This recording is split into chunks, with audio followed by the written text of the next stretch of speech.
Hello, everybody. Motivation. And I thought I would just tell you a little bit about what's happening this week, first of all. So our blog today is, and just like last week, another amazing real story of somebody who changed their drinking. Do have a little look at the blog today. Wednesday we have Ask Dru as normal. Thursday we'll have a drinks promotion, so look out for that one. And on Friday we have got a podcast with the lovely team from Love Sober talking about neurodiversity and alcohol. And as it's National Autism Day, the day after, it's a really beautifully timed discussion to have. So do go to joinclubsoda.com this week to have a little look. And if you're planning to start a month off drinking, then obviously we're getting to the start of a new month. So have a little look at all of our courses. So what have I been thinking about this week in terms of motivating you?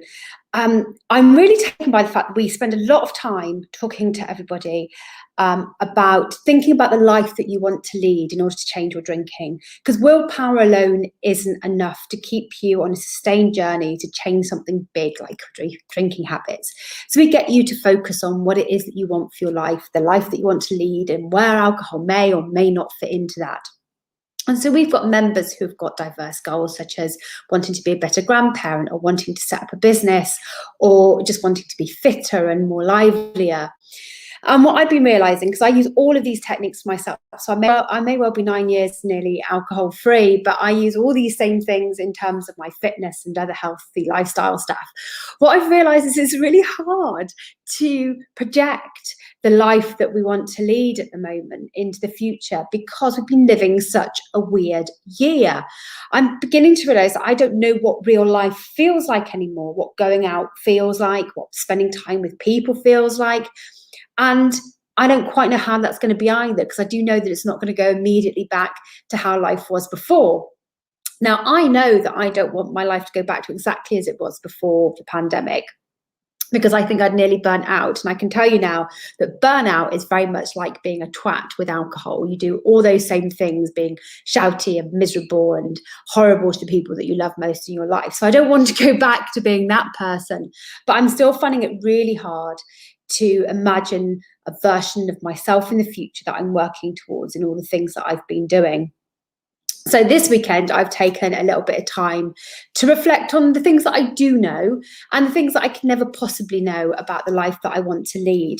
And I've been using it as an opportunity to reset, because lots of chocolate's been going in my mouth, lots of really unhealthy eating, all sorts of other stuff. It was making me feel miserable. But I know, because I've changed my drinking, because I've done all these other things, that I've got the opportunity to draw a line in the sand, to use the skills that I have, to rethink the life I want to lead and reset on the goals that I was on all along. And this is absolutely possible for you. I always find it easier to reset those goals and to rethink the life that I want to lead when there's some sun outside, which there is right now. That always helps, because it lifts your spirit and it gives you a more outward focus on the world. Whereas, of course, when it's rainy and horrible and cold, you just want to be inside and away from the world. So it really does help on a day when there may be sun outside to do this exercise, which is to begin to think about the life that you want to lead.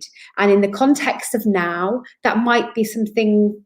Just focus on the things that you know are possible for you to change when there may be still so much uncertainty out there. There's still a lot that you can control in terms of who you are as an emotional being, who you are in relation to the people that you love, who you are in terms of a social being, who you are in terms of your home environment. There's lots that you can control. And then always ask yourself this question: is what I'm doing now going to take me closer to or further away from that person I want to be? So if you do find that you're tempted at 6 p.m. to have a drink because it's the end of the workday, say to yourself, I've just spent some time this morning thinking about who I want to be in my life. Does what I'm doing now take me closer to or further away from that person I want to be? And so I know that there are lots of things that I can do that take me closer to that. I've now put my running vest on, so I have to go running, right? Straight after this live. I've just decided that I've been not running for a week, and I've been putting it off because I've been feeling sorry for myself. I'm putting chocolate in my face because, you know, it's all so terrible and I'm bored and all those things. And decided to take back control and say, right, this is the life that I want to lead. So I encourage you all, whether it takes the start of the week, the sun in the sky, a day off, so that you can focus some time on it, to take some time to reflect, decide the life that you want to lead, and then constantly over the next few weeks, ask yourself your question, is what I'm about to do now going to take me closer to or further away than the person I want to be? And then share that with other people in the group, share it on Facebook, share that, because it's actually really incredibly powerful, being able to make a decision about doing something based on that bigger vision of you, that bigger person, that bigger life, that thing that you're aiming for, and that goal. I hope that helped you a little bit today. It's certainly helping me. I'm now going to put a new podcast on, and I'm going to do some really good exercises to warm up. Warming up for anything, even changing your drinking, is really important. And I'm going to go for a run, and I'm going to feel some sun on my face. I'm going to know that I have control over that life that I want to lead. I know this is possible for you, and I know these seems like really stupid tropes and mantras, but they really do make a difference. And I know that you have got the power to make that change, because I've seen so many other people do it. Nobody's a lost cause. Nobody's beyond help. You are not just destined to fail at all of this. This is all possible, and it's within your grasp. Cheers, guys. I'll speak to you soon.